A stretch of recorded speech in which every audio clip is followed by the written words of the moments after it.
Shalom dan selamat pagi adik-adik kelas 7 dari SMP Negeri Dodolok Sanggul. Perkenalkan, nama Ibu Eva Julita Suryati Malau, Ibu dari kampus IAKN Tarutung, Ibu semester 8, Ibu sedang PPL di SMP Negeri 2 Dolok Sanggul. Nah, adik-adik, Ibu berharap pada pagi hari ini adik-adik sudah siap untuk melaksanakan dan mengikuti pembelajaran kita pada hari ini. Tapi sebelumnya ada baiknya kita berdoa di tempat masing-masing supaya Tuhan Yesus Kristus memberkati setiap pelajaran kita hari ini, dan kita juga akan menerima pembelajaran hari ini dengan baik. Nah, adik-adik, sebelum kita masuk ke materi, mari kita menyiapkan bahan-bahan ajar kita atau bahan-bahan yang harus kita persiapkan untuk pelajaran kita hari ini. Yang pertama, kita menyiapkan buku paket pendidikan agama Kristen dan budi pekerti. Nah, di sini adik-adik boleh melihat materi kita. Ini kan sudah dibagikan oleh pihak sekolah.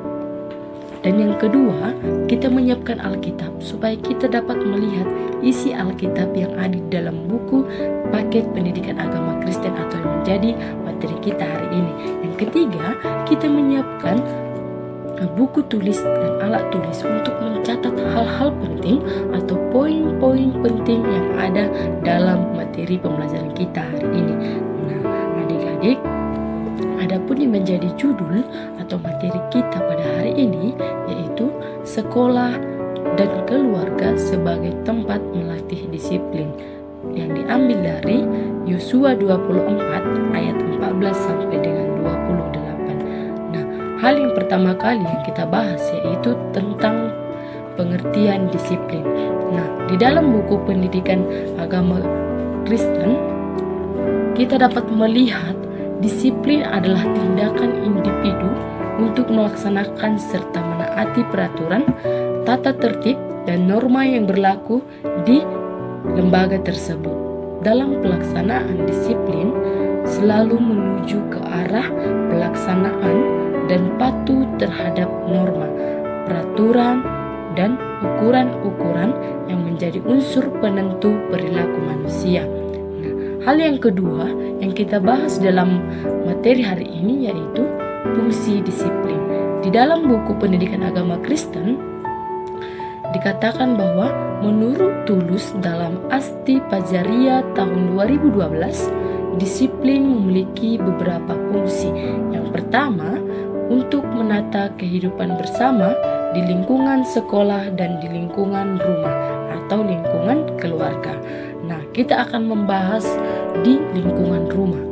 Di lingkungan rumah atau di rumah, disiplin dibutuhkan untuk menata kehidupan keluarga sehingga setiap orang yang paham akan hak dan kewajibannya dan cara melaksanakannya di dalam lingkungan rumah atau keluarga.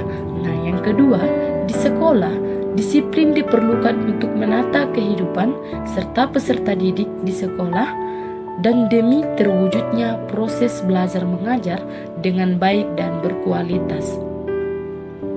Selanjutnya, di sekolah dan di rumah, siswa adalah makhluk individu dan sosial. Sebagai makhluk individu, manusia memiliki ciri-ciri, sifat dan latar belakang dan pola pikir yang berbeda-beda. Nah, yang selanjutnya, sebagai makhluk sosial, dalam hubungannya dengan orang lain diperlukan norma, nilai, peraturan untuk mengatur kehidupan dan kegiatannya supaya dapat berjalan dengan baik dan lancar. Nah, yang selanjutnya kita akan melihat contoh-contoh perilaku atau membahas contoh-contoh perilaku disiplin di sekolah.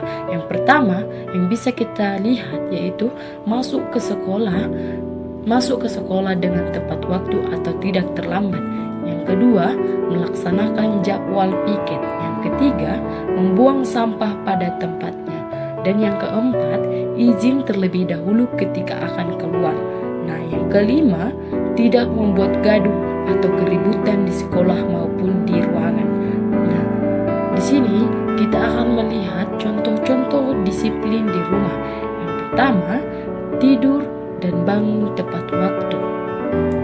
Tidur dan bangun tepat waktu maksudnya tidak lebih dan kurang dari waktu istirahat yang sudah ditentukan.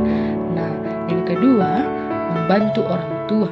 Membantu orang tua seperti contoh mencuci piring, menyapu rumah, itu adalah hal-hal yang sering dilakukan atau dikerjakan oleh remaja pada saat ini.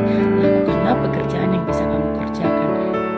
Nah, yang ketiga, belajar dan mengerjakan PR dan tugas.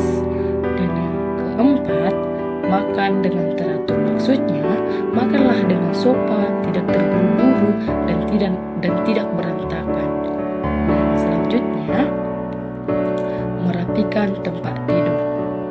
Baru keenam, menjaga kebersihan rumah. Dan yang ketujuh, merapikan buku setelah belajar. Poin kedua dari fungsi disiplin yaitu membangun kepribadian. Kepribadian berarti menyangkut sifat, sikap, tingkah laku, dan perkataan. Nah, kepribadian seseorang ditentukan oleh lingkungan di mana ia hidup dan bertumbuh, yaitu lingkungan rumah, sekolah, dan masyarakat. Nah, selanjutnya yang ketiga, untuk melatih kepribadian. Kepribadian terbentuk melalui pelatihan dan disiplin, dan itu tidak terbentuk dalam 1 atau 2 tahun, melainkan bertahun-tahun. Karena itu dibutuhkan waktu yang lama untuk menanamkan disiplin bagi pembentukan kepribadian seseorang. Nah, yang selanjutnya atau yang keempat yaitu unsur paksaan. Faktor yang mendukung terbentuknya disiplin adalah dorongan dari dalam diri, namun untuk mewujudkan disiplin. Ada juga dorongan dari luar. Jadi, salah satu fungsi disiplin di sini adalah memaksa seseorang untuk hidup menurut aturan yang berlaku. Yang kelima yaitu hukuman.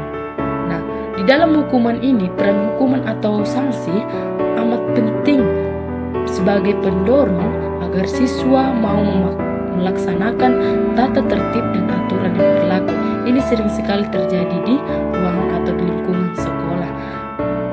Baru yang keenam yaitu menciptakan lingkungan yang kondusif. Disiplin membuat kehidupan menjadi tertib. Nah, di sini disiplin membuat kehidupan menjadi tertib dan pada akhirnya tercipta lingkungan yang kondusif di setiap lembaga. Nah, demikian pembelajaran kita hari ini. Ibu memberikan sebuah tugas di mana di dalam buku Pendidikan Agama Kristen dan Budi Pekerti ini pada halaman 102 dan halaman 101 sampai dengan halaman 102 dijelaskan, buatlah jadwal kegiatan harian masing-masing seperti contoh dalam buku halaman 101 sampai dengan 2. Di sini adik-adik semua akan membuat kegiatan harian masing-masing, bukan kegiatan orang tua tetapi kegiatan pribadi. Nah, setelah itu nanti kirimkan ke WA ibu yang tertera di PowerPoint. Nah, demikian pembelajaran kita hari ini. Sampai jumpa dan sampai bertemu di pembelajaran berikutnya. Salam sehat, tetap jaga kesehatan. Shalom, terima kasih, Tuhan Yesus memberkati.